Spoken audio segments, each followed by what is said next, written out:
oyo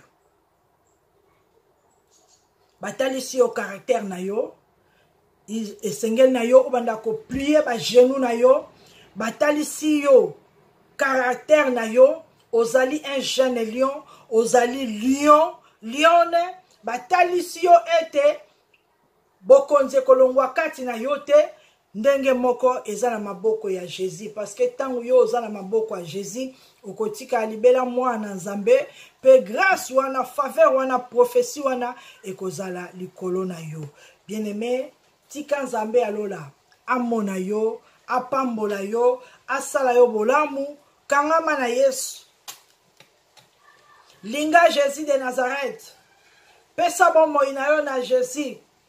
Méditer parole oyo jour et nuit. Recevoir yango.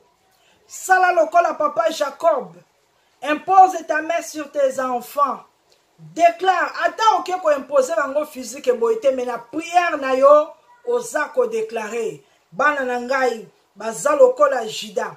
Que toutes les bénédictions que Jacob avait déclarées sur Juda, moi aussi je les transmets sur tous mes enfants, au nom puissant de Jésus. Et si kanyo so bako kende, bako recevoir ba hommage, et si ka bako zala, bato bako se prosterner liboso na bango, na kombo na Yesu Christ Nazareth, bako zala basali ensemble, bako kuma mela bike kote, bako kuma mela banzambe mosusu te, mais bako plier ba genou na bango liboso ya nzambe o akela likolo pe na se.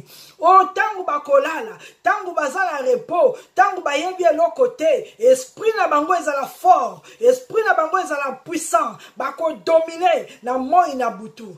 Quiconque a se lever, aluka ko attaquer bango, aloba ete aza ennemi na bango, tika ete loboko na nzambe et saisir ye. Oh, sika nyonso yo kokende moko te, abotola yo mayele na yo, abotola yo autorité, abotola yo vie na yo, abotola yo étoile na yo, parce que ozana sceptre, ozana pouvoir, ozana autorité en nzambe likolo na yo. Tika ete grâce et paix faveur en nzambe za likolo na yo. Tangu yo déclarer maloba oyo, Bible lobi ekotika la bongo. Oyo déclaré les fruits de ta bouche yangonde bana bakolia yope okolia.